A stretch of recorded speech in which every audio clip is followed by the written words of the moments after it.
வரலாற்று சிறப்பு வாய்ந்த தருமபுரி மாவட்ட விடுதலை சிறுத்தைகள் கட்சியின் சார்பில் ஒருங்கிணைக்கப்பட்டிருக்கிற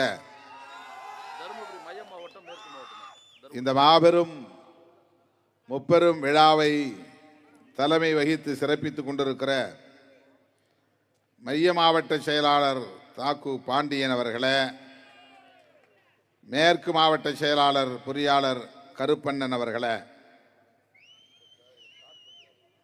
முன்னிலை வகித்து நிகழ்வை சிறப்பித்துக் கொண்டிருக்கிற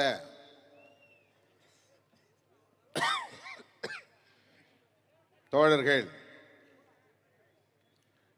கி ராஜா என்கிற மன்னன், ஆதித்தமிழன், குண்டு சக்தி, ஆட்டோ கிருஷ்ணன், மீத்து சங்கர், சந்தானமூர்த்தி, அம்பேத்கர் வளவன், தம்பி புலிவளவன், கும்மனூர் குமார், வீர செங்கோடன், ஜெகநாதன், விஜயகுமார், ராபர்ட் சொக்கன், ராஜேந்திரன், கோ லக்ஷ்மணன், அண்ணாமலை, அம்பேத்கர், செல்லன், அம்பேத் வளவன், முருகேசன், மா மோகன், நாராயணன், பே அம்பேத்கர், கார்த்திகேயன், கணபதி, அஜீஷ், நந்தன், சுரேஷ் ஆகிய முன்னணி பொறுப்பாளர்களே, நம் அனைவரையும் வரவேற்று உரையாற்றி சிறப்பித்திருக்கிற தருமபுரி கிழக்கு ஒன்றிய செயலாளர் தா குமரன் அவர்களே, இன்னொரு செயலாளர் குண்டு சரவணன் அவர்களே,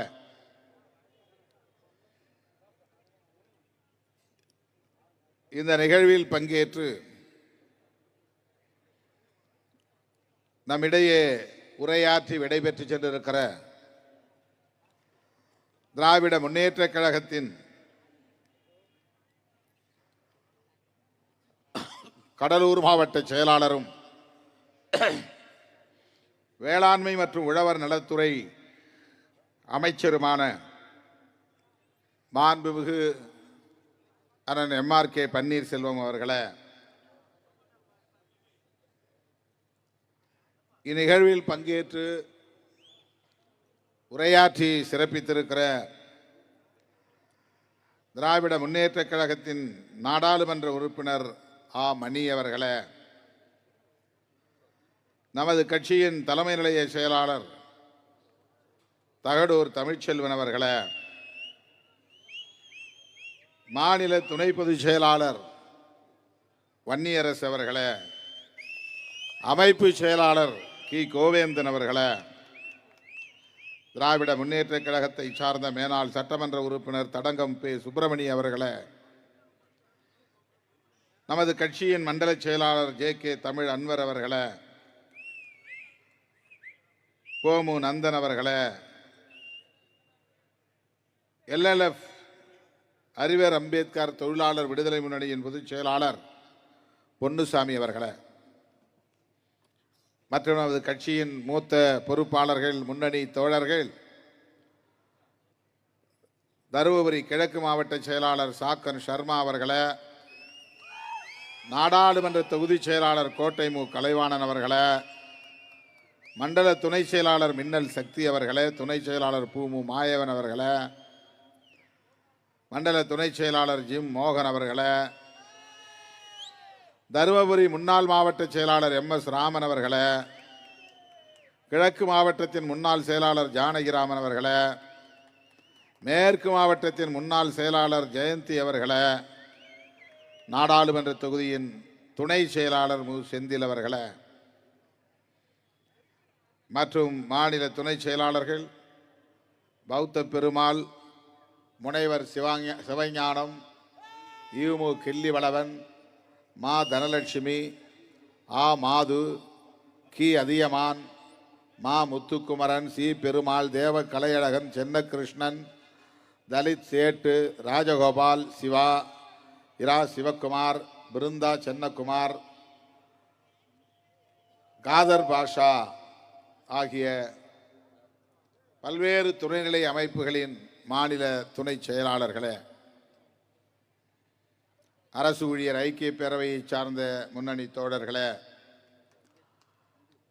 துணைநிலை அமைப்புகளின் மாவட்ட அமைப்பாளர்களே, துணை அமைப்பாளர்களே, ஒன்றிய நகர பேரூர் நிர்வாகிகளே மற்றும் இந்த நிகழ்வில் பங்கேற்று இதனை சிறப்பித்துக் கொண்டிருக்கிற கம்சலா அவர்களே, தனலட்சுமி அவர்களே,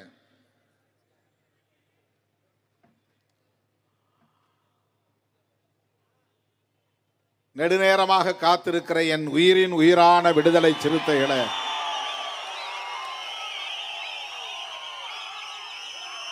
உங்கள் அனைவருக்கும் என்னுடைய பணிவார்ந்த வணக்கத்தை தெரிவித்துக் கொள்கிறேன்.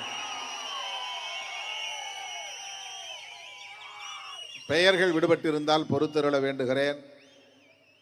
நேரம் மிகவும் கடந்து விட்டது. 6 மணிக்கு தொடங்க வேண்டிய பொதுக்கூட்டத்தை நாம் 8:45 மணிக்குத்தான் வந்து தொடங்க நேர்ந்தது. இன்று காலையிலே சென்னையில் முதலமைச்சரை சந்திக்க வேண்டிய ஒரு சூழல் அமைந்தது. எனவே பிற்பகல் 3:30 மணி விமானம் பிடித்து சேலம் வந்து வழியில் ஓரிரு நிகழ்ச்சிகளை முடித்துக்கொண்டு மேடைக்கு வந்து சேர 8:30 மணி ஆகிவிட்டது. ஆனாலும் பொறுமையாக காத்திருந்து இந்த நிகழ்வை இதுவரையில் சிறப்பித்துக் கொண்டிருக்கிற என் உயிரின் உயிரான விடுதலை சிறுத்தைகளாகிய உங்கள் அனைவருக்கும் என்னுடைய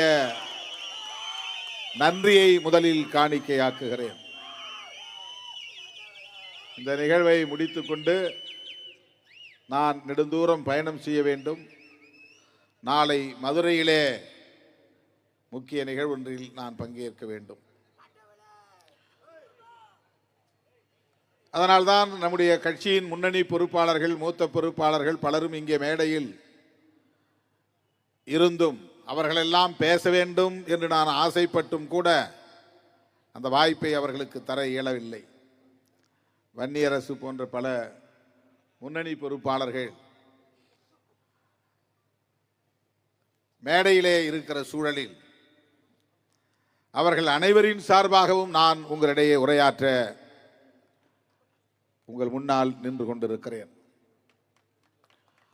ஒரு நீண்ட இடைவெளிக்கு பிறகு, ஏறத்தாழ 20 ஆண்டுகளுக்கு பிறகு இந்த இடத்திலே இவ்வளவு பெரிய கூட்டம் முப்பெரும் விழாவாக நடைபெற்றுக் கொண்டிருக்கிறது என்பதை எண்ணி நான் பெருமைப்படுகிறேன், மகிழ்ச்சி அடைகிறேன்.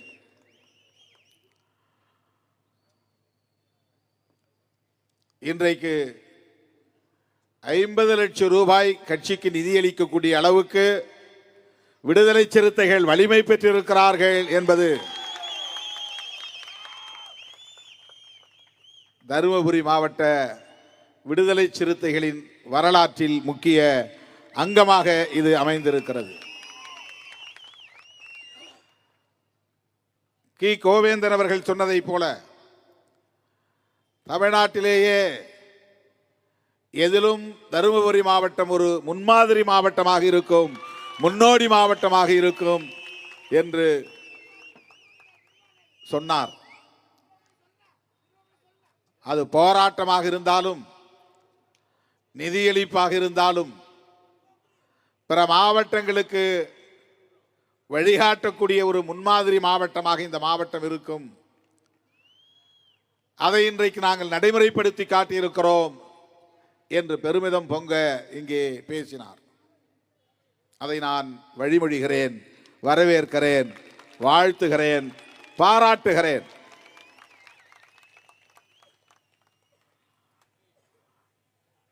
தருமபுரி மாவட்டத்தின் சார்பில் 1 கோடி ரூபாய் கட்சிக்கு தேர்தல் நிதியாக வழங்குவோம் என்கிற துணிச்சல், என்று சொல்லுகிற துணிச்சல் தருமபுரி மாவட்ட சிறுத்தைகளுக்கு இருக்கிறது என்பதே ஒரு சிறப்பு தான். அப்படி சொன்னதன் அடிப்படையில் அரூரிலே முதற்கட்டமாக 30 லட்சம், தருமபுரியிலே இரண்டாவது கட்டமாக 50 லட்சம் என்று இதுவரையில் 80 லட்சம் ரூபாய் தேர்தல் நிதியாக வழங்கியிருக்கிற முதல் மாவட்டம் தருமபுரி மாவட்டம்.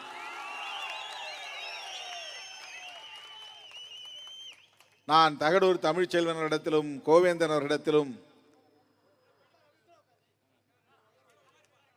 1 கோடி சொல்லீர்களே என்று மௌனத்தால் கேள்வி எழுப்பினேன். அதை அவர்கள் புரிந்து கொண்டு மிச்ச தொகையை விரைவில் தருவோம் என்று சொல்லி இருக்கிறார்கள். 80 லட்சம் 20 லட்சம் தேவைப்படுகிறது. 1 கோடியில் இன்னும் 20 லட்சம் பாக்கி இருக்கிறது. சொன்னதை செய்வோம், சொல்லாததையும் செய்வோம் என்று சொல்லியிருக்கிறார் என்றால் 20 லட்சத்தை விடவும் கூடுதலாக தருவோம் என்று அதற்கு பொருள். தோழர்களே, முதலாக நான் தருமபுரிக்கு வந்தபோது ஒரு பொதுக்கூட்டத்தை நடத்துவது என்பதே ஒரு போராட்டம். நான் பேருந்திலே பயணம் செய்துதான் இங்கே வந்தேன்.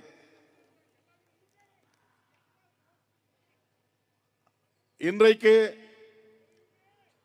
சமூக வலைத்தளங்களில் திருமாவளவன் தருமபுரி வருகிறார் என்று செய்தி போட்டாலே பல்லாயிரக்கணக்கிலே திரளக்கூடிய அளவுக்கான ஒரு எழுச்சியை இந்த மாவட்டம் பெற்றிருக்கிறது. ஒட்டுமொத்த தமிழகத்திலும் அந்த எழுச்சி வளர்ந்திருக்கிறது.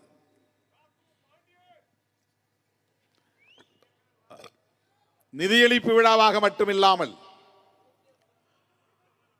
தேர்தல் அங்கீகாரத்திற்கான வெற்றி விழாவாகவும் என்னுடைய பிறந்தநாள் விழாவாகவும் இந்த விழா ஒருங்கிணைக்கப்பட்ட சூழலில் இன்னொரு நிகழ்வையும் இதிலே இணைத்துக் கொள்ள வேண்டும் என்று தோழர்கள் என்னிடத்திலே சொன்னபோது உடனடியாக நான் அதற்கு இசைவளித்தேன். அதுதான் இங்கே நடைபெற்ற படத்திறப்பு நிகழ்வு. தமிழகத்தின் தலித் தலைவர்களுள் முதுபெரும் தலைவர், மூத்த தலைவர், இந்திய குடியரசுக் கட்சியின் தலைவர், இந்த மண்ணின் மைந்தர், 100 ஆண்டு கண்ட மாமனிதர், பெரியவர் PV கரியமால் அவர்களின் திருவுருவ படத்தை இங்கே நாம் திறந்து வைத்திருக்கிறோம். நம்முடைய கட்சியின் சார்பில் அவருக்கு அண்மையில்தான் கடந்த ஆண்டு அயோத்திதாசர் ஆதவன் விருது வழங்கி சிறப்பித்தோம். நம்முடைய இயக்கம் வளர்வதிலே அவருக்கு மகிழ்ச்சி. நம்மை தட்டி கொடுத்து இருக்கிறார், ஊக்கப்படுத்தி இருக்கிறார். இந்த இளம் தலைமுறை எழுச்சி பெறட்டும் என்று வாழ்த்தி இருக்கிறார். நம்முடைய அழைப்பை ஏற்று அந்த விருதுகள் வழங்கும் விழாவிலே வந்து பங்கேற்று நமக்கு பெருமை சேர்த்திருக்கிறார்.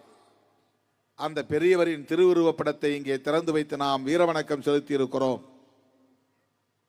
மீண்டும் உங்களின் சார்பில் அவருக்கு எனது செம்மாந்த வீரவணக்கத்தை செலுத்துகிறேன். அதே போல அம்பேத்கர் மக்கள் இயக்கத்தின் முன்னணி தலைவர்களுள் ஒருவரான இந்த மண்ணின் மைந்தர் பெரியவர் மணிவண்ணன், தகடூர் தமிழ்ச்செல்வன் அவர்களுக்கு நெருங்கிய உறவினர், தாய் மாமா. அவர் அண்மையிலே கடந்த ஆண்டு காலமானார். அவருடைய இறப்பு செய்தி கேட்டு நான் என்னுடைய துயரத்தை பகிர்ந்து கொண்டேன்.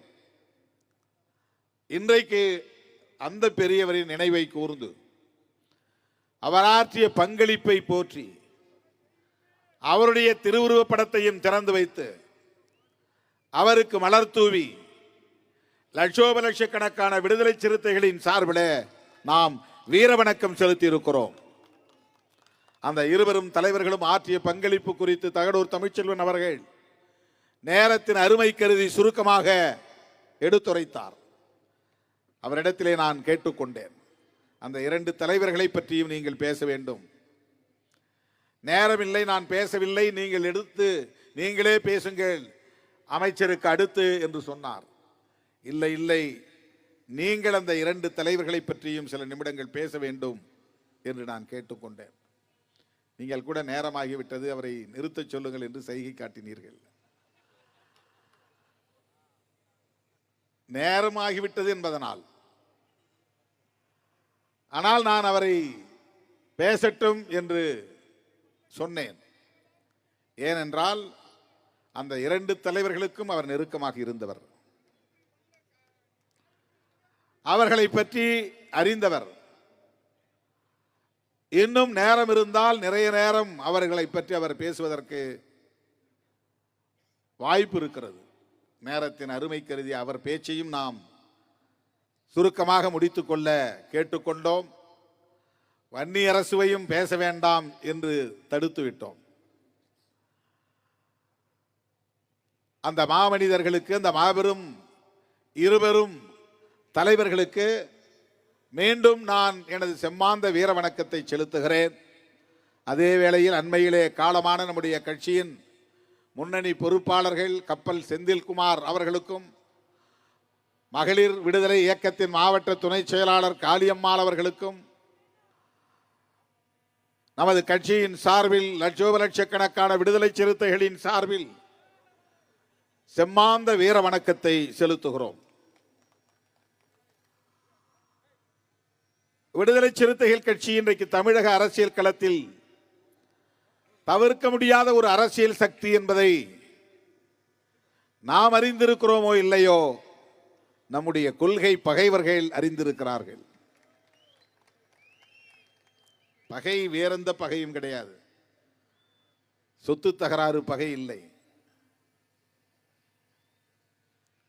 பாகம் பிரித்துக் கொள்ளுகிற பகை இல்லை. கொள்கை பகைதான். நாம் பேசுகிற அரசியலுக்கும் அவர்கள் பேசுகிற அரசியலுக்கும் பொருந்தாது, ஒத்து வராது என்பதுதான் அந்த கொள்கை பகை என்று பொருள். நாம் பேசுகிற அரசியல் என்ன? புரட்சியாளர் அம்பேத்கர் பேசிய அரசியல் தான் நாம் பேசுகிற அரசியல். நம்முடைய அரசியல் என்ன அரசியல்? தந்தை பெரியார் பேசிய அரசியல் தான் நம்முடைய அரசியல். சிறுத்தைகள் முன்வைக்கும் அரசியல் என்ன அரசியல்? மாமேதை கார்ல் மார்க்ஸ் பேசிய அரசியல் தான் நாம் பேசும் அரசியல், முன்வைக்கும் அரசியல். ஆகவே அம்பேத்கருடைய சிந்தனைகளுக்கு, பெரியாருடைய சிந்தனைகளுக்கு, மார்க்சிய சிந்தனைகளுக்கு எதிரானவர்கள் நம்முடைய கொள்கை பகைவர்கள். அவ்வளவுதான். நமக்கு தனிப்பட்ட முறையிலே எந்த பகையும் கிடையாது. யார் மீதும் நமக்கு சாதி அடிப்படையிலோ மத அடிப்படையிலோ அல்லது வேறு காரணங்களாலோ எந்த பகையும் இல்லை. நாம் பேசுகிற அரசியலோடு முரண்படுவதால் அவர்களை நாம் விமர்சிக்கிறோம். ஆனால் அவர்கள் நாம் பேசுகிற அரசியலோடு முரண்படுகிறோம் என்பதையும் தாண்டி நாம் வலுவாக வளர்கிறோம் என்கிற பொறாமை உணர்ச்சியாலும் நமக்கு எதிரான சதிகளை தீட்டிக் கொண்டே இருக்கிறார்கள். நாம் ஆளுங்கட்சியும் இல்லை, நாங்கள் தான் அடுத்த முதலமைச்சர் என்று தம்பட்டமடிக்கிற கட்சியும் இல்லை. மக்களுக்காக எதையுமே செய்யாமல் கட்சி தொடங்கியதும் முதலமைச்சர் என்று விரும்புகிற, தம்பட்டமடிக்கிற பல பேர் தமிழ்நாட்டில் உண்டு. மக்களாக பார்த்து முடிவு செய்ய வேண்டும். இவர்தான் தமிழ்நாட்டின் முதலமைச்சர், இவருடைய கொள்கை பார்வை, இவர்கள் வகுத்திருக்கிற செயல் திட்டங்கள், இவர்கள் ஆற்றியிருக்கிற களப்பணிகள், இவர்களின் தியாகம், இவர்களின் கொள்கை உறுதிப்பாடு, இவற்றையெல்லாம் நாங்கள் சீர்தூக்கி பார்த்ததில் இவர்தான் எங்கள் முதலமைச்சர் என்று மக்கள் முடிவு செய்ய வேண்டும். ஆனால் தமிழ்நாட்டு அரசியலில் பல பேர் புறப்பட்டு இருக்கிறார்கள். அடுத்த முதலமைச்சர் நான் தான், நானும் தான் ரவுடி, நானும் தான் ரவுடி என்று வடிவேல் சொல்லுவதை போல நானும் தான் முதலமைச்சர், நானும் தான் முதலமைச்சர் என்று பல பேர் தமிழ்நாட்டு அரசியலில் புறப்பட்டு இருக்கிறார்கள். நாம் அதிகார பசி கொண்டு அரசியலுக்கு வந்தவர்கள் அல்ல, கொள்கை பசியோடு களத்திலே நிற்பவர்கள். மக்களுக்கு தொண்டாற்ற வேண்டும் என்கிற தொண்டுள்ளத்தோடு களத்திற்கு வந்தவர்கள். புரட்சியாளர் அம்பேத்கர், தந்தை பெரியார், மாமேதை கார்ல் மார்க்ஸ் போன்ற மாமனிதர்களின் கொள்கைகளை கற்று, கொள்கைகளை உள்வாங்கிக் கொண்டு அந்த கொள்கைகளை மக்களிடத்திலே கொண்டு போய் சேர்க்க வேண்டும், மக்களை அதற்கு தயார்படுத்த வேண்டும், மக்களை அரசியல்படுத்த வேண்டும், மக்களை அமைப்பாக்க வேண்டும் என்கிற வேட்கையோடு பொது வாழ்க்கைக்கு வந்தவர்கள் நாம். நமக்கு மற்றவர்களுக்கும் உள்ள வேறுபாடு இதுதான். எங்கள் பயணத்தில் தேர்தலும் ஒரு செயல் திட்டம், அவ்வளவுதான். தேர்தலுக்காகவே நாங்கள் கட்சி தொடங்கவில்லை. எங்கள் களத்தில் அதிகாரமும் ஒரு தேவை, அவ்வளவுதான்.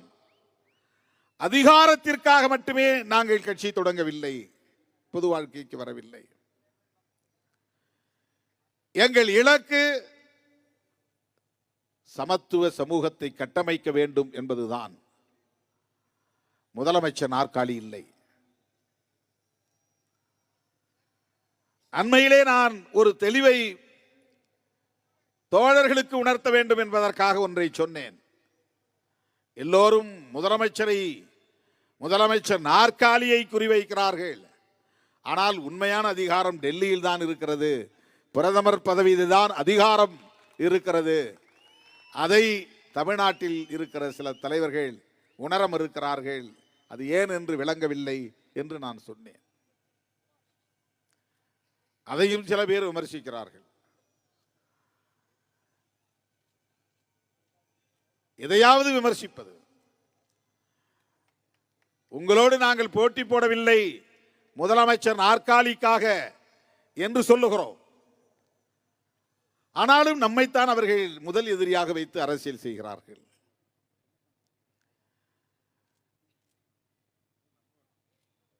எதை பேசினாலும் அதை விமர்சிக்கிறார்கள்.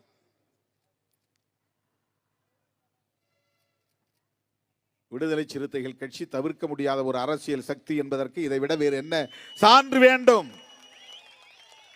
இதை கொள்கை பகைவர்கள் புரிந்திருக்கிறார்கள். அதனால் சீண்டிக்கொண்டே இருக்கிறார்கள். நாம் எச்சரிக்கையாக இருக்க வேண்டும். சும்மா இப்படி 2 பேர் சத்தம் போட்டு இருந்தீங்கன்னா, விளையாண்டுகிட்டு இருந்தா கூட திருமாவளவன் முன்னால் சண்டை அடித்து கொண்டார்கள். ஏதாவது கிடைக்காதா அப்படின்னு எல்லாம் கேமரா எடுத்துட்டு அலையிறாங்க, திரியிறாங்க. எங்கேயாவது திருமாவளவன் பின்னாலே போகணும். திருமாவளவன் முன்னால் யார் என்ன பேசுகிறார்கள், என்ன செய்கிறார்கள், இதை படம் பிடித்து காட்ட வேண்டும். நம்முடைய உழைப்பையோ, நம்முடைய பங்களிப்பையோ, நம்முடைய போராட்டத்தையோ, நம்முடைய கொள்கை உறுதிப்பாட்டையோ, தன்னலமற்ற பொது வாழ்க்கையையோ வெளிச்சத்தில் காட்ட வேண்டும் என்று விரும்பாதவர்கள் எப்படியாவது நம்மை பலவீனப்படுத்தி காட்ட வேண்டும் என்பதிலே குறியாக இருக்கிறார்கள். அதற்கு ஒரே காரணம், நாம் உண்மையான அம்பேத்கரின் பிள்ளைகளாக இருக்கிறோம், உண்மையான பெரியாரின் பிள்ளைகளாக இருக்கிறோம். போலியாக இல்லை, உதட்டளவில் இல்லை, பிழைப்புவாத அடிப்படையில் இல்லை. உண்மையான அம்பேத்கரின் பிள்ளைகள். அதை புரிந்து கொள்வதற்கே அம்பேத்கரை படித்தால் தான் புரிந்து கொள்ள முடியும். நம்மளை பற்றி புரிஞ்சுக்கிறதுக்கே அவங்களுக்கு ஒரு புரிதல் தேவைப்படுகிறது. சாதியவாதிகளால் நம்மை புரிந்து கொள்ள முடியாது, மதவெறியர்களால் நம்மை புரிந்து கொள்ள முடியாது, அதிகார பசிகுண்டு ஆட்டம் போடக்கூடியவர்களால் நம்மை புரிந்து கொள்ள முடியாது. குடிப்பழக்கம் உள்ளவனுக்கு எல்லாரையும் பார்த்தாலும் அவனும் குடிகாரனா தான் இருப்பான்னு நினைப்பான்.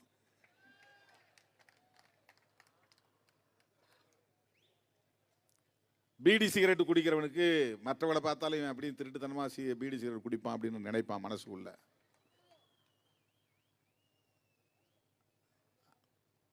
அதுபோல அரசியல் களத்தில் இருப்பவர்கள் அவர்கள் எந்த கோணத்தில் அரசியலை பார்க்கிறார்களோ அப்படி நம்மையும் அளவீடு செய்கிறார்கள், மதிப்பீடு செய்கிறார்கள். அது எப்படி?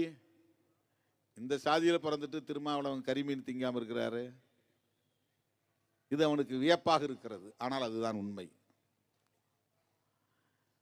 அது எப்படி அரசியல் இருந்துகிட்டு இவர் குடிக்காம இருக்கிறாரு? எல்லாரும் குடிக்கிறானே, அது அவனுக்கு வியப்பாக இருக்கிறது, ஆச்சரியமாக இருக்கிறது. ஆனால் அதுதான் உண்மை. அதைப்போல்தான் வெறும் அதிகாரத்திற்காகவும் பொருளாதாரத்திற்காகவும் மயங்கி கொள்கைகளை விட்டு போகிற, விலகி போகிற சராசரி அரசியல்வாதிகள் இல்லை விடுதலை சிறுத்தைகள் கட்சி. எல்லாரும் அவன் என்ன செய்யறானோ அது மாதிரி நாம செய்வோம்னு எதிர்பார்க்கிறான். இப்படி ஆசை காட்டினா வந்துருவான், இதை சொன்னா வந்துருவான், அதை சொன்னா வந்துருவான். அதுதான் முக்கியம்னா, திமுகவோட இந்த சீட்டுகளுக்காக தான் நான் நினைக்கிறேன் கூட்டணி வைக்கிறோம், அவங்களோட ஒட்டிக்கிட்டு இருக்கிறோம்னா, அதை விட கூடுதலாக தர்றதுக்கு எவ்வளோ பேர் தயாராகவும் இருக்கிறாங்க, பேசியும் பார்த்தாங்கல்ல. அதுதான் முக்கியம். நாங்கள் ஓடி இருப்போமே. அந்த முடிவெடுப்பதற்கு என்ன பெரிய சிரமம்? அது எங்களுக்கு முக்கியமில்லை. எங்கள் தலைவர் புரட்சியாளர் அம்பேத்கரின் கொள்கை வழியிலே இறுதி மூச்சு வரையில் இயங்குவதுதான் எங்கள் இலக்கு. அவர் கண்ட கனவை நனவாக்குவதுதான் எங்கள் போராட்டம். இன்றைக்கு தமிழ்நாடு மட்டுமல்ல, அகில இந்திய அளவிலே புரட்சியாளர் அம்பேத்கரை தொடாமல் எவராலும் பேச முடியாது என்கிற நிலையை இன்றைக்கு இந்த காலம் உருவாக்கி இருக்கிறது. அதிலே விடுதலை சிறுத்தைகளின் பங்கும் மகத்தானது என்பதை மறந்துவிடக் கூடாது.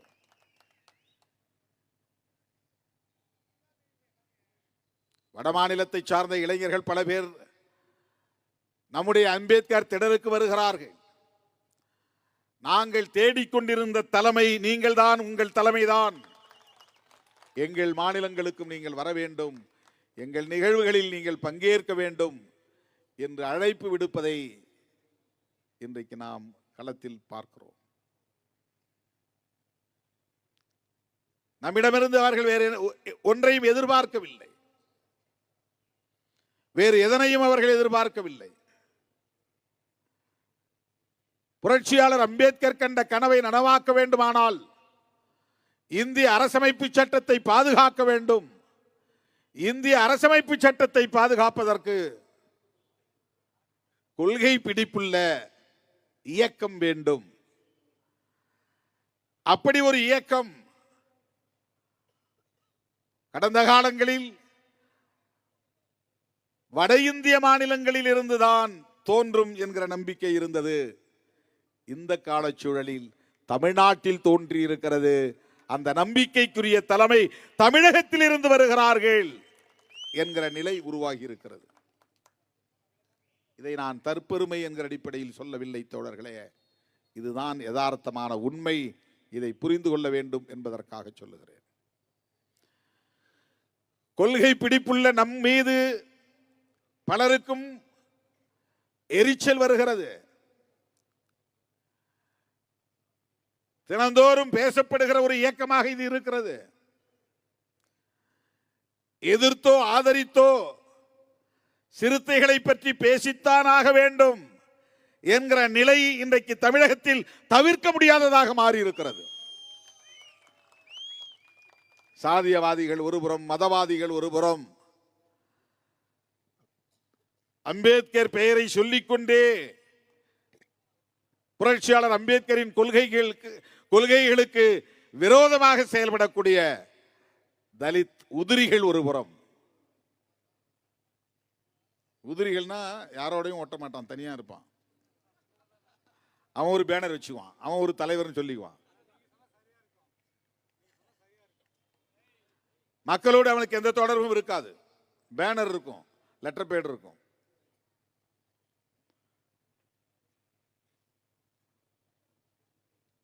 இவர்களெல்லாம் தொடர்ந்து இந்த இயக்கத்தை பற்றி விமர்சிக்கிறார்கள். அவங்க சொல்ற ஒரே குற்றச்சாட்டு, திமுகவோடு இவர்கள் உறவு வைத்திருக்கிறார்கள், கூட்டணி உறுதியாக இருக்கிறார்கள்,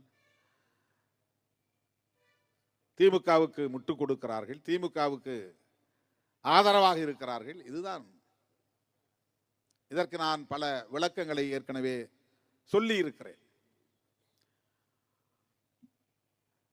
இன்றைக்கு தேசிய அளவிலே மிகவும் ஆபத்தான ஒரு இயக்கம் உண்டு என்று சொன்னால் ஒப்பீட்டளவிலே பாரதிய ஜனதா கட்சி தான் என்பதை திருமாவளவன் மட்டும் சொல்லவில்லை. இடதுசாரி சிந்தனையாளர்கள், ஜனநாயக சக்திகள், முற்போக்கு சக்திகள் அனைவரும் சொல்லுகிறார்கள்.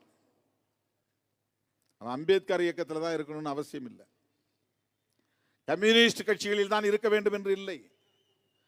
சுயமாக சிந்திக்கக்கூடியவர்கள், சகோதரத்துவத்தை விரும்பக்கூடியவர்கள், சமத்துவத்தை தேடக்கூடியவர்கள்,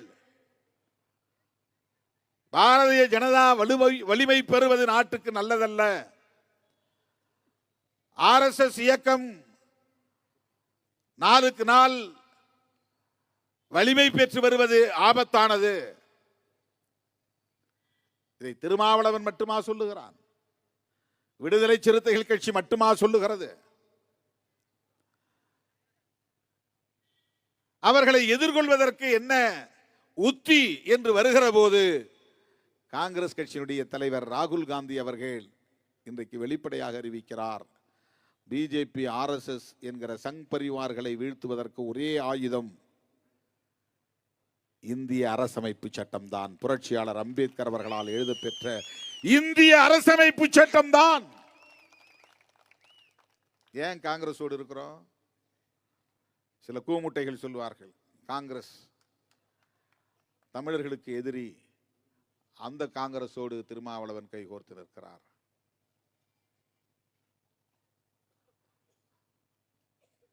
ஈழத்தமிழர் பிரச்சனையிலே காங்கிரஸோடு நமக்கு முரண்பாடு உண்டு என்பதை யாரும் மறுக்கவில்லை. ஆனால் இன்றைக்கு இந்தியாவின் பேராபத்தாக இருக்கிற பாரதிய ஜனதாவை வீழ்த்துவதற்கு நமக்கான நட்பு சக்தி காங்கிரஸ் தான், ராகுல் காந்தி தான், இந்தியா கூட்டணி தான். அதிலே இடம்பெற்றுள்ள இடதுசாரிகளும், திராவிட முன்னேற்ற கழகமும், இஸ்லாமிய கட்சிகளும் சிறுத்தைகளின் நட்பு சக்திகள். இதுதான் கொள்கை பார்வை என்பது, கொள்கை சார்ந்த அணுகுமுறை என்பது. 20க்கும் மேற்பட்ட கட்சிகள் ஒன்று சேர்ந்து உருவாக்கி இருக்கிற ஒரு கூட்டணி தான் இந்தியா பிளாக். அதிலே ஒரு உறுப்பு இயக்கம் தான் விடுதலை சிறுத்தைகள் கட்சி. இன்றைக்கு அகில இந்திய அளவில் இருக்கிற ஒரு கூட்டணி கட்சிகளுள் ஒன்று விடுதலை சிறுத்தைகள் கட்சி. ராகுல் காந்தி அவர்கள் உள்ளிட்ட தேசிய கட்சிகளின் தலைவர்கள், மாநில கட்சிகளின் தலைவர்கள் என்று இந்தியா கூட்டணியிலே இடம்பெற்றுள்ள கட்சிகளின் தலைவர்களுக்கு அறிமுகமான ஒரு இயக்கமாக இன்றைக்கு விடுதலை சிறுத்தைகள் கட்சி விளங்குகிறது. நாம் அனைவரும் ஒரே கொள்கை புரிதல் உள்ளவர்கள், இந்த தேசத்தை பாதுகாக்க வேண்டும் என்கிற பொறுப்புள்ளவர்கள். இந்த தேசத்தை பாதுகாப்பதற்கு புரட்சியாளர் அம்பேத்கர் அவர்கள் வகுத்தளித்த அரசமைப்பு சட்டம் தான் ஒரே கருவி, ஒரே ஆயுதம் என்பதில் உடன்பாடு உள்ளவர்கள். அதனால்தான் திமுகவோடும் காங்கிரஸோடும் இடதுசாரிகளோடும் விடுதலை சிறுத்தைகள் கைகோர்த்து நிற்கிறோம். ஏனோ தானோ என்று இல்லை. தமிழ்நாட்டில் நம்முடைய கட்சிகளுக்கு கிடைக்கிற சில இடங்களுக்காக மட்டுமில்லை, தமிழ்நாட்டு நலன்களுக்காக நாம் குரல் கொடுக்கிறோம். தமிழ் மொழியை பாதுகாக்க போராடுகிறோம், மாநில சுயாட்சியை வலியுறுத்துகிறோம், ஈழ தமிழர்களின் நலன்களுக்காக போராடுகிறோம் என்பதையெல்லாம் உள்ளடக்கமாக கொண்டு ஒரு தேசிய பார்வை நமக்கு தேவைப்படுகிறது. சாதி தமிழ்நாட்டில் மட்டுமில்லை, இந்தியா முழுவதும் இருக்கிறது. சாதியவாதம் தமிழ்நாட்டில் மட்டுமல்ல, இந்தியா முழுவதும் இருக்கிறது. சாதி இங்கே நிலைத்து வாழ்வதற்கு தமிழ்நாட்டு சூழல் மட்டும் காரணம் இல்லை, இந்திய சமூக சூழலே அதற்கு காரணமாக இருக்கிறது. சாதிய கட்டமைப்பு இங்கே நீடிப்பதற்கு மனுஸ்மிருதி என்கிற மனு தர்ம கோட்பாடு காரணமாக இருக்கிறது. எனவே சாதியத்தை வேறறுக்க வேண்டுமானால் இந்திய அளவில் சாதிய எதிர்ப்பு சக்திகளோடு இணைந்து செயலாற்ற வேண்டிய தேவை இருக்கிறது. அவர்கள் கம்யூனிஸ்டுகளாக இருக்கலாம், அவர்கள் காங்கிரஸ் கட்சியாக இருக்கலாம், அவர்கள் லல்லு பிரசாத் யாதவ் தலைமையிலான கட்சியாக இருக்கலாம், முலாயம் சிங் தலைமையிலான கட்சியாக இருக்கலாம், மம்தா பானர்ஜி தலைமையிலான கட்சியாக இருக்கலாம், இந்திய கம்யூனிஸ்ட், மார்க்சிஸ்ட் லெனினிஸ்ட் போன்ற இடதுசாரி கட்சிகளாக இருக்கலாம். இவர்களோடெல்லாம் நாம் சேர்ந்து நின்று ஓங்கி உரத்து குரல் கொடுக்கும் போதுதான் சாதியத்தை பலவீனப்படுத்த முடியும். இந்திய அரசமைப்பு சட்டத்தை பாதுகாக்க முடியும். நமக்கு அந்த தேவை இருக்கிறது. சாதி ஒழிப்பு அரசியலை உயர்த்தி பிடிக்கிற ஒவ்வொருவருக்கும் தேசிய பார்வை தேவைப்படுகிறது. தேசிய பார்வை தேவை என்றால் புரட்சியாளர் அம்பேத்கர் தேவை. தமிழ்நாட்டோடு நாம் சுருங்கி நின்று விட முடியாது. தமிழ்நாட்டுக்குள் மட்டுமே நாம் அரசியல் செய்துவிட முடியாது. தமிழ்நாட்டில் இருக்கிற அரசியலை மட்டுமே கருத்தில் கொண்டு நாம் கூட்டணி உறவுகளை தீர்மானிக்க முடியாது. எனதருமை தோழர்களே, இதை எவன் புரிந்து கொள்கிறானோ இல்லையோ, என் உயிரின் உயிரான விடுதலை சிறுத்தைகள் புரிந்து கொள்ள வேண்டும். நடிகர்கள் கட்சி தொடங்கும் போதெல்லாம் சிலர் நம்மை சீண்டுகிறார்கள். விஜயகாந்த் வந்தபோது சொன்னார்கள், எல்லாம் எஸ்சி இளைஞர்கள் தான் அவர் பின்னால போறாங்க. அதுல என்ன அர்த்தம் இருக்குன்னா, எஸ்சி சமூகத்தை சார்ந்த இளைஞர்கள், அரசியல் விழிப்புணர்வு இல்லாதவர்கள், வெறும் சினிமா கவர்ச்சிக்கு மயங்கக்கூடியவர்கள், அதனால் அவர்கள் ஓடி விடுவார்கள். விஜயகாந்த் எதிர்க்கட்சி தலைவர் என்கிற அளவுக்கு உயர்ந்தார். ஆனால் சிறுத்தைகள் அங்குலம் அங்குலமாக வளர்ச்சி அடைந்து வந்தோம், வலிமை பெற்று வந்தோம், பலவீனப்படவில்லை. ஆனால் அப்போது அப்படி ஒரு பிரச்சாரம் செய்தார்கள். இப்போதும் அதை செய்கிறார்கள். விஜய் வந்த உடனே நான் பதற்றம் அடைகிறேன். 90களில் நான் பேசிய பேச்சை எல்லாம் இப்போது இருக்கிற கத்துக்குட்டிகளுக்கு யாருக்கும் தெரியாது.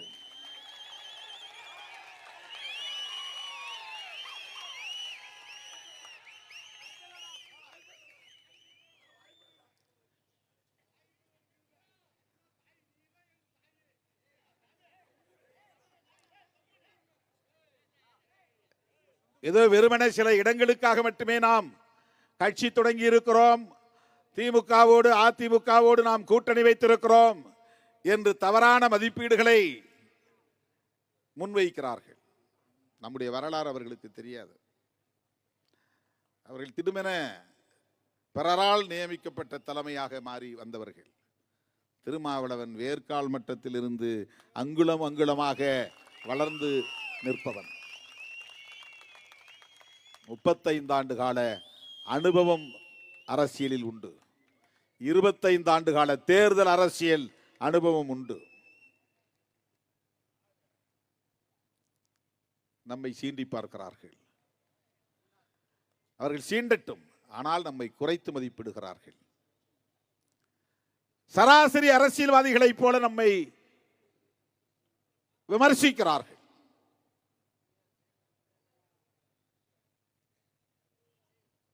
எனது அருமை தோழர்களே, நடிகர் விஜய் அவர்கள் கட்சி தொடங்கியதும் சமூக ஊடகங்களிலே என்ன பேசுகிறார்கள் என்றால், தலித்துகள் பெருவாரியாக அவர் பக்கம் போகிறார்கள். ஒருவேளை அப்படி அவர்கள் போனால் அவர்கள் விடுதலை சிறுத்தைகள் கட்சியில் இருப்பதற்கு தகுதியற்றவர்கள் என்றுதான் பொருள். கொள்கை இல்லா பதர்கள் என்றுதான் பொருள். கொள்கை புரிதல் இல்லாத பதர்கள் என்றுதான் பொருள். பதர்கள் போகிறது என்பதற்காக எந்த விவசாயியாவது கவலைப்படுவானா?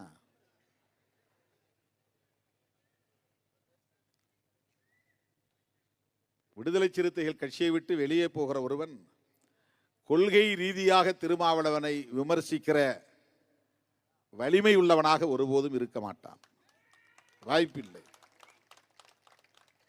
நான் 1-2 பேர் மேல நடவடிக்கை எடுத்தான் அவனுங்க போய் சங்கராச்சாரி காலில் விழுந்து பிஜேபிக்கு போய் அப்படியே ஆர்எஸ்எஸ் சங்கிகளாக மாறிவிட்டார்கள். என் மீது நம்பிக்கை வைத்த என் உயிரின் உயிரான விடுதலை சிறுத்தைகள் புரட்சியாளர் அம்பேத்கரை தலைமையாக ஏற்றுக்கொண்டவர்கள், திருமாவளவனை அண்ணனாகவும் புரட்சியாளர் அம்பேத்கரை தலைவனாகவும் ஏற்றுக்கொண்டவர்கள் தான் என்னோடு களத்திலே நிற்கிறார்கள். என்னை தலைவராக ஏற்றுக்கொண்டார்கள் என்பதை விட புரட்சியாளர் அம்பேத்கரை தலைவராக ஏற்றுக்கொண்டவர்கள் தான் என்னோடு நிற்கிறார்கள்.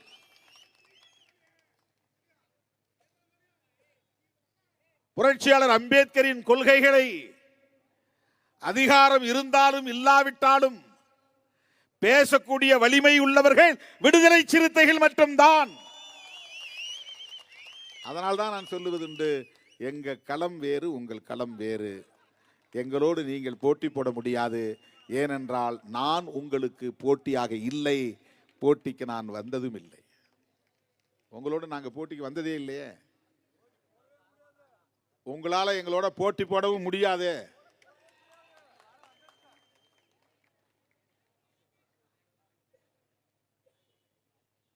தோழர்களே, 2026 சட்டமன்ற பொதுத் தேர்தல் வருகிறது. இந்த தேர்தலை ஒட்டி நம்முடைய கொள்கை பகைவர்களுடைய செயல் திட்டம் என்னவென்றால், திமுக தலைமையிலான கூட்டணியை சிதறடித்து திமுக கூட்டணியை வெற்றி பெற விடாமல் தடுக்க வேண்டும் என்பதுதான். எடப்பாடி அவர்களின் கனவு அதுதான். புதிதாக கட்சி தொடங்கி இருக்கிற நடிகர் விஜய் அவர்களின் திட்டமும் அதுதான். இந்த 2 பேரும் எதை நினைக்கிறார்களோ அதுதான் பிஜேபியின் கனவு திட்டமே. அப்படின்னா 3 பேரும் ஒன்னாயிடுறாங்களா? ஒரே சிந்தனை, ஒரே செயல் திட்டம்.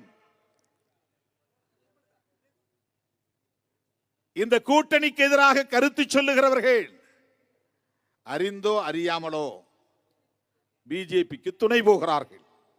அவங்க பிஜேபியோடும் சேர மாட்டாங்க, அதிமுகவோடும் சேர மாட்டாங்க, விஜயோடும் சேர மாட்டாங்க. ஆனா திமுக கூட்டணியை கடுமையாக விமர்சிப்பார்கள். அதற்கு என்ன பொருள் என்றால், நான் வழி ஏற்படுத்தி கொடுக்கிறேன், நீங்க போய் விளையாடுங்க அப்படின்னு பிஜேபிக்கு வழி ஏற்படுத்தி தரக்கூடியவர்கள். தமிழ்நாட்டிலே பிஜேபி என்கிற ஒரு சமூக சமத்துவத்திற்கு எதிரான கட்சியை வளர்ப்பதற்கு உதவக்கூடியவர்கள்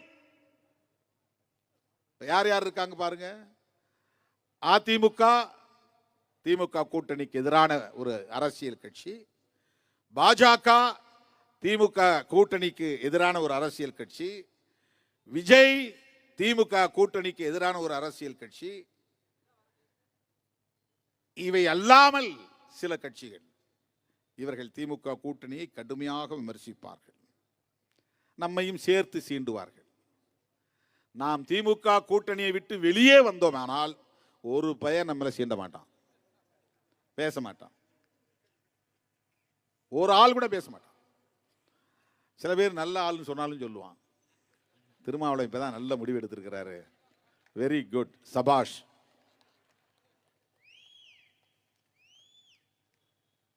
அவங்களுடைய நோக்கம் என்னவென்றால், அந்த கூட்டணியை பலவீனப்படுத்துவதற்கு யாரையாவது ஒருவரை சீண்டி ஆத்திரமூட்டி திமுகவுக்கு எதிராக செயல்பட வைத்து வெளியேற வைப்பது அல்லது வெளியேற்ற வைப்பது. உங்களுக்கு புரிகிறதா? இதுதான் அரசியல். நீங்க எல்லாம் சமூக வலைத்தளங்கள்ல கண்டபடி பேசக்கூடாது, எழுதக்கூடாது, உணர்ச்சி வயப்படக்கூடாது. தேர்தல் நெருங்க நெருங்க கவனமாக இருக்க வேண்டும். எவனாவது ஏதாவது உளறிக்கொண்டிருக்கட்டும், அதை பொருட்படுத்தவே வேண்டாம். என்ன வேணாலும் சொல்லட்டும், அது ஒன்றும் பெரிய பாதிப்பை ஏற்படுத்த போவதில்லை. ஏனென்றால் அது உண்மை இல்லை, அதனால் அது பாதிப்பை ஏற்படுத்தாது. வண்டிக்குள்ள உட்கார்ந்துக்கிட்டு அடிங்க அடிங்கன்னு திருமாவளவன் தான் சொன்னாரு, கொல்லுங்க கொல்லுங்கன்னு திருமாவளவன் தான் சொன்னாரு. இது உண்மை இல்லை, அதனால் இது எடுபடாது. திட்டமிட்ட பொய், அதனால் அது எடுபடாது. சும்மா அவனுங்களே ஒரு வீடியோ போட்டு அவனுங்களே பார்த்துட்டு இத்தனை ஷேர் போயிருக்குது, வைரலாக போயிட்டுன்னு அவனுக்குள்ளே சர்க்குலேட் பண்ணிகிட்டே இருப்பாங்க. நாம் அதை பொருட்படுத்த தேவையில்லை. நம்முடைய பயணம் நீண்ட பயணம், நம்முடைய பயணம் கொள்கை பயணம். சில இயக்கங்கள் வரும் போகும், காணாமல் போகும். நம்முடைய இயக்கம் பரம்பரையாக புரட்சியாளர் அம்பேத்கரின் கொள்கைகளை மக்களிடத்திலே கொண்டு போய் சேர்க்க வேண்டிய பொறுப்புள்ள ஒரு இயக்கம், மறந்துவிடக் கூடாது. அதுதான் மிக முக்கியமானது.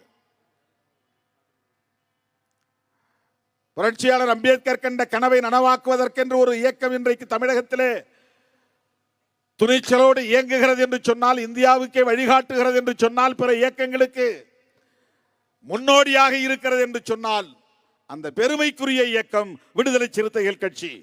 அந்த பெருமிதத்தோடு நீங்கள் தோளை உயர்த்தி கொண்டு வீறுநடை போட வேண்டும்.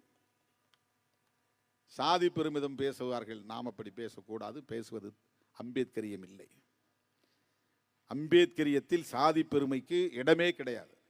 ஒருத்தன் சாதி பெருமை பேசிட்டு அம்பேத்கரை பயன்படுத்துறான்னா அவன் அம்பேத்கரை பிழைப்புவாதத்திற்காக பயன்படுத்துகிறான் என்றுதான் பொருள். அம்பேத்கர் எந்த இடத்துல சாதி பெருமை பற்றி பேசியிருக்கிறார்? அவருடைய சமூகத்தை பெருமையா பேசியிருக்கிறாரா? நாங்கள் ஆண்ட சாதின்னு சொல்லியிருக்கிறாரா? மகாராஷ்டிராவில் இருக்கிற மற்ற சாதிகள் எல்லாம் நீங்கள்லாம் எங்களை விட கீழே தான், நாங்கள் தான் மேல் அப்படின்னு என்றைக்காவது பாகுபடுத்தி சொல்லியிருக்கிறாரா? அங்கேயும் பல தலித் சாதிகள் உண்டு. அவரை ஏற்றுக்கொள்ளாத தலித் சாதிகள் எல்லாம் உண்டு. அவர் வாழ்ந்த காலத்தில் அவரை அவமதித்த தலித் சாதிகள் உண்டு. ஆனால் எந்த காலத்திலும் அவர் தலித்துகளுக்கு இடையிலே பாகுபாட்டை கடைபிடித்ததில்லை, சிந்தித்தது கூட இல்லை. அம்பேத்கரியத்தில் சாதி பெருமைக்கு இடம் கிடையாது. ரெட்டமலை சீனிவாசனை சொல்லுவார்கள், அவர் பறையர் என்று சொன்னார், அவர் பறையர் இயக்கம் நடத்தினார் என்று. பறையர் என்கிற சொல்லை அந்த காலத்தில் ரெட்டமலை சீனிவாசன் இந்தியாவில் உள்ள எல்லா தீண்டப்படாத சாதிகளுக்கும் பொதுவான சொல்லாக பயன்படுத்தினார். தமிழ்நாட்டில் உள்ள ஒரு குறிப்பிட்ட சாதிக்கான சொல்லாக அவர் பயன்படுத்தவில்லை. பறையா அப்படின்னு சொன்னா எல்லா அன்டச்சபிள்ஸையும் குறிக்கும். இந்தியா முழுவதும் இருக்கிற மகர் சாதிக்கும் கூட பறையா என்றுதான் பொது பெயர், பொது சொல். அம்பேத்கருடைய சமூகமாக இருக்கிற மகர் என்கிற அந்த சமூக அடையாளமும் பறையர் என்கிற சொல்லுக்குள்ளே அடங்கும். அதுதான் ரெட்டமலை சீனிவாசன் காலத்திலே இருந்த பார்வை, புரிதல். எனது அருமை தோழர்களே, சமூக வலைத்தளங்களில் நமக்கு எதிராக பரப்புகிற அவதூறுகளை கண்டு அச்சப்பட தேவையில்லை. விமர்சனங்களை கண்டு சோர்வடைய தேவையில்லை. திராவிட முன்னேற்ற கழகத்தோடு நாம் வைத்திருக்கிற இந்த நட்பு என்பது நாம் பேசுகிற அரசியலை பாதுகாக்க வேண்டும் என்கிற அந்த பொறுப்புணர்வோடு தான். திமுகவை விமர்சிக்கிறார்கள், திராவிட அரசியலை விமர்சிக்கிறார்கள், பெரியாரை விமர்சிக்கிறார்கள். நாம் அதிலே கருத்து சொல்லுகிறோம். நீ ஏயா கருத்து சொல்றன்னு கேட்கிறான் ஒருத்தர். நான் திமுகவை பற்றி தானே பேசுறேன்னு. அவனுக்கு தெரியவில்லை, நாம் பேசுகிற அரசியலும் அந்த அரசியல் தான், பெரியார் அரசியல் தான். அம்பேத்கர் அரசியலும் பெரியார் அரசியல் தான். அம்பேத்கர் அரசியலும் மார்க்சிய அரசியல் தான். நீ எந்த அரசியலை விமர்சிக்கிறாயோ, அதை பலவீனப்படுத்துகிறாயோ, அதன் மூலம் சங் பரிவார்களை வலிமைப்படுத்த துடிக்கிறாயோ, அதை எதிர்கொள்ள வேண்டிய பொறுப்பு திமுகவுக்கும் திகாவுக்கும் மட்டும்தான் இருக்கிறது என்று நீ கணக்கு போடுகிறாய். அதுவே உன்னுடைய தவறான பார்வை. பெரியாருக்கு முன்னரே பல பத்தாண்டுகளுக்கு முன்பே திராவிடம் என்கிற சொல்லை பயன்படுத்தியவர், திராவிடம் என்கிற அரசியலை பேசியவர், ஆரியத்திற்கும் பார்ப்பனியத்திற்கும் எதிரான அரசியலை பேசியவர் பண்டிதர் அயோத்திதாசர் என்கிற வரலாறு தெரியாதவர்கள் உளறிக் கொண்டிருக்கிறார்கள்.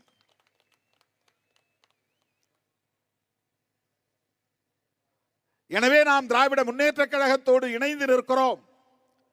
இன்றைக்கு நம்முடைய மேடையிலே அண்ணன் எம்.ஆர்.கே. பன்னீர்செல்வம் அவர்களும் திமுக முன்னணி தலைவர்களும் தோழமையோடு வந்து நிற்கிறார்.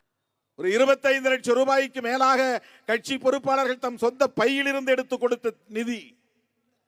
நம்முடைய ஆதரவாளர்கள் மூலம் நம்முடைய முன்னணி தோழர்கள் திரட்டிய நிதி ஒரு 20-25 லட்சம், 20 லட்சம் சொச்சத்தை முன்னணி தோழர்கள் போட்டு இன்றைக்கு 50 லட்சமாக இந்த கட்சியின் வளர்ச்சிக்கு வழங்கி இருக்கிறார்கள். இந்த நிதியை தந்த பெரும் உள்ளங்கள், பரந்த உள்ளங்கள், நல்ல உள்ளங்கள் திருமாவளவனை பார்த்து கேள்வி கேட்கட்டும், விரலை நீட்டட்டும், விமர்சனம் செய்யட்டும். திராவிட முன்னேற்ற கழகத்தோடும் அதன் கூட்டணி கட்சிகளோடும் விடுதலை சிறுத்தைகள் கட்சி கொண்டிருக்கிற இந்த நட்பு சரியா என்ற கேள்வியை எழுப்பட்டும். திருமாவளவன் விளக்கம் சொல்ல தயாராக இருக்கிறான். எவனோ பேசுகிறான், இந்த கூட்டணி சிதறட்டும் என்று விரும்புகிறவனுக்கு திருமாவளவன் ஒரு பெரிய தடைக்கல்லாக பார்க்கிறான். இவன் இல்லைன்னா நாங்க உப்புன்னு ஊதிட்டு போயிடுவோம், அந்த கூட்டணியை சிதறடித்து விடுவோம் அப்படின்னா விடுதலை சிறுத்தைகள் கட்சி பெரியாரிய அரசியலுக்கு எவ்வளவு பெரிய பாதுகாப்பு அரணாக இருக்கிறது. திராவிடம் என்கிற அரசியலுக்கு எவ்வளவு பெரிய பாதுகாப்பு அரணாக இருக்கிறது.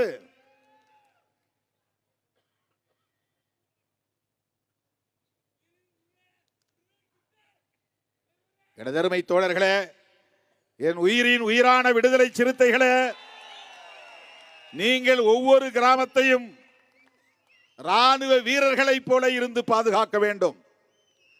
கொள்கை பகைவர்கள் அங்கே காலூன்றுவதற்கு இடம் கொடுத்து விடக்கூடாது.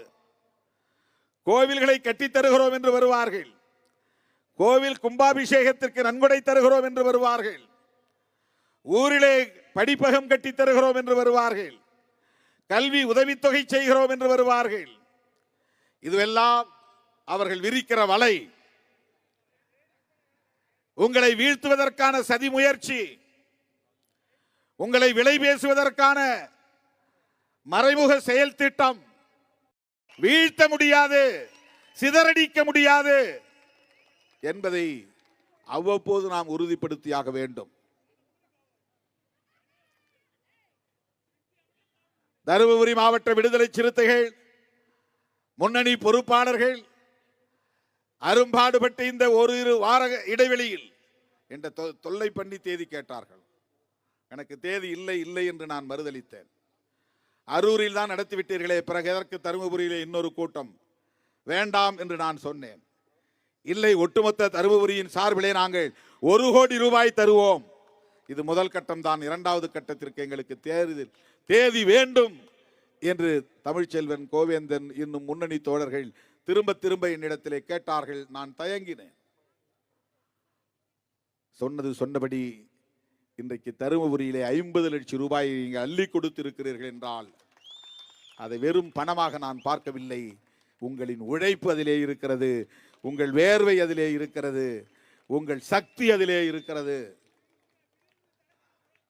இந்த இயக்கத்தின் மீது நீங்கள் வைத்திருக்கிற நம்பிக்கை அதிலே இருக்கிறது. எல்லாவற்றுக்கும் மேலாக எத்தனை கோடிகளை அள்ளி தந்தாலும் திருமாவளவன் மீது எங்களுக்கு நம்பிக்கை உண்டு என்கிற அந்த நம்பிக்கை தெரிகிறது. அந்த தலைமையின் மீது நீங்கள் வைத்திருக்கிற நம்பிக்கை. தமிழ்நாட்டு அரசியலில் ஒரு தலைவனின் பொன் விழாவில் 25 கிலோ தங்கம் தந்த முதல் இயக்கம் விடுதலை சிறுத்தைகள் கட்சி. அதை வைத்து 5 கோடி ரூபாய் முதலீட்டிலே நாம் வெளிச்சம் என்கிற தொலைக்காட்சியை உருவாக்கினோம். கேட்கும் போதெல்லாம் அள்ளி கொடுத்திருக்கிறீர்கள். வறுமையான குடும்பம், அன்றாடம் காட்சிகள். ஆனாலும் திருமாவளவன் கேட்டுவிட்டானே என்று 2 கிராம் 3 கிராம் என்று ஆங்காங்கே தோழர்கள் கூட்டு சேர்ந்து அதை வாங்கி வந்து என் கைகளில் ஒப்படைத்தீர்கள். இது எதை காட்டுகிறது? உன் தலைமையை நாங்கள் வெறும் சாதி அடிப்படையில் ஏற்றுக்கொள்ளவில்லை, நீ பேசுகிற கொள்கை அடிப்படையில் ஏற்றுக்கொண்டிருக்கிறோம்.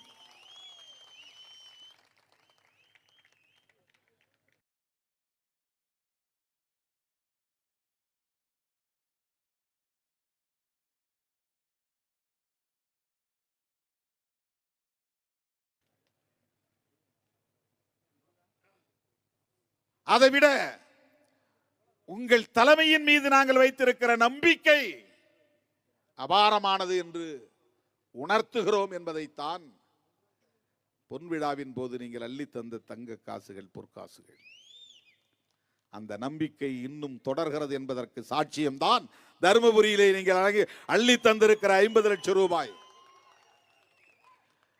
பிற மாவட்ட தோழர்களுக்கு நான் இதன் மூலம் சொல்ல விரும்புவது, குறைந்தது ஒருங்கிணைந்த மாவட்டத்தின் சார்பில் குறைந்தது 25 லட்சம் ரூபாய், அதிகபட்சம் 1 கோடி ரூபாய் என்று நிதி வழங்குவதற்கு நீங்கள் இப்போதே தயாராக வேண்டும். தருமபுரியை பின்பற்ற வேண்டும்.